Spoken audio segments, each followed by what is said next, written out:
Hello students, welcome সবাইকে। আজকে আমরা একটা ইন্টারেস্টিং কোয়েশ্চেন নিয়ে ডিসকাস করব। তো চলো দেখে নেওয়া যাক কোয়েশ্চেনটা কি বলছে।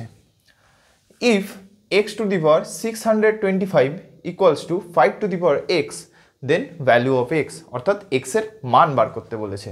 তো চলো এক্স এর মান বার করা যাক। তো কি দেওয়া আছে? X to the power 625 equals to 5 to the power x. Okay, সবার আগে আমরা দুদিকে পাওয়ারে 1/x নিয়ে নেব। ঠিক আছে, কি নেব? 1/x। তাহলে x to the power 625 whole to the power 1/x, একইভাবে এদিকে 5 to the power x whole to the power 1/x। Okay, এবার আমরা একটা ফর্মুলা জানি, a to the power m whole to the power n equals to a to the power m into n। Okay, এটা হচ্ছে formula. তাহলে এটা এখানে apply করি। তাহলে অ্যাপ্লাই করলে কি হবে দেখো, x to the power 625 into 1/x equals to 5 to the power x into 1/x। Okay, এবার এক্স এক্স ক্যান্সেল হয়ে গেল, পড়ে থাকলো কত?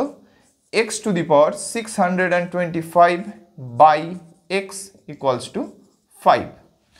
এখানে যেমন দুদিকে পাওয়ার নিয়েছিলাম 1/x, সেরকমভাবে এইবার দুদিকে পাওয়ার নেব 1/625, that is x to the power 625 by x whole to the power 1/625 equals to 5 to the power 1/625। Okay, আবার এই একই ফর্মুলা এখানে অ্যাপ্লাই হবে। তাহলে কি হবে?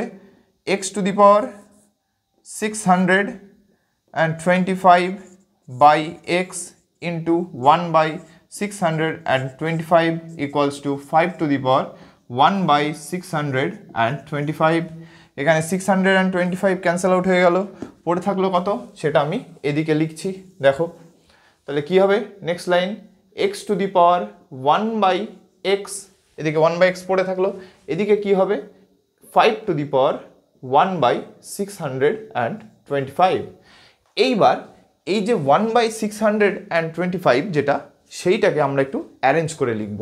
দেখো কিভাবে লিখি, এদিকে যা ছিল তাই, that is x to the power 1/x, আর এদিকে 5 টু দি পাওয়ার 1/625 এর সাথে আমি উপরেও 5 মাল্টিপ্লাই করব, নিচেও 5 করব মাল্টিপ্লাই। ঠিক আছে, তাহলে এর ক্ষেত্রে কি হবে দেখো, 5/5 ক্যান্সেল হয়ে গেল, অ্যাকচুয়ালি 1ই থাকে, তাহলে যা ছিল ফিগার কিন্তু তাই আছে, কিন্তু আমরা সেটাকে একটু সাজিয়ে লিখলাম।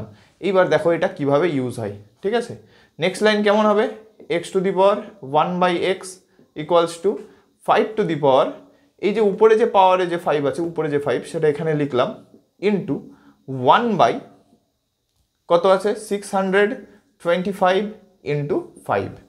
ওকে, এগুলো সব পাওয়ারে। এইবার এই যেহেতু পাওয়ারে আছে, তাহলে দেখো নেক্সট লাইন কি লিখতে পারি, x to the power 1/x equals to 5 to the power 5 whole to the power 1/625 into 5।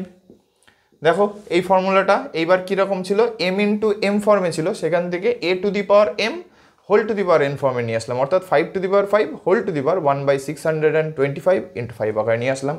ওকে, আশা করি এতটুকু বুঝতে পেরেছো। এইবার এই 625 এর সাথে যদি 5কে মাল্টিপ্লাই করা হয়, তাহলে ভ্যালু আসে 3125, অর্থাৎ 3125। ওকে, এবং এইখানে আমাদের আরেকটা ভ্যালুও কিন্তু ফাইন্ড করতে হবে, কত? 5 টু দি পাওয়ার 5। এবার 5 টু দি পাওয়ার 5 মানে 5কে 5 বার গুণ করতে হবে, অর্থাৎ 5 গুণ 5 গুণ 5 গুণ 5 গুণ 5। এবার এর ভ্যালু কত আসে, 5 গুণ 5 করলে হয় 25, আবার এই 5 গুণ 5 করলে হবে 25, আর সাথে কত আছে এই একটা 5। ঠিক আছে, এবার 25 গুণ 25 কত হয় 625, অর্থাৎ 625 ইন্টু 5। আবার এক্ষুনি দেখলাম 625 এর সাথে 5 গুণ করলে আসে 3125, অর্থাৎ 3125। ওকে, তাহলে চলো এবার ভ্যালুগুলো এখানে পুট করে দিই, that is x to the power 1/x equals to 5 to the power 5 এর ভ্যালু কত এসছে 3125 হোল টু দি পাওয়ার 1/, এখানেও দেখো একই গুণ করে ভ্যালু কত এসছে 3125। ওকে, তাহলে দেখো এখানে x to the power 1/x আছে, একইভাবে এখানে 3125 টু দি পাওয়ার 1/3125, দেখো সেম ফর্ম তাহলে এখান থেকে আমরা কিন্তু কম্পেয়ার করতে পারি এবং কম্পেয়ার করে আমরা পাবো এক্স ইকুয়ালস টু 3125, অর্থাৎ এক্স ইকুয়ালস টু 3125, এটাই কিন্তু এক্সের ভ্যালু। তাহলে আমাদের কিন্তু এটাই ফাইন্ড করতে দিয়েছে। আশা করি তোমরা সবাই বুঝতে পেরেছো। আজকে তবে এই অবধি থাকলো। Thank you.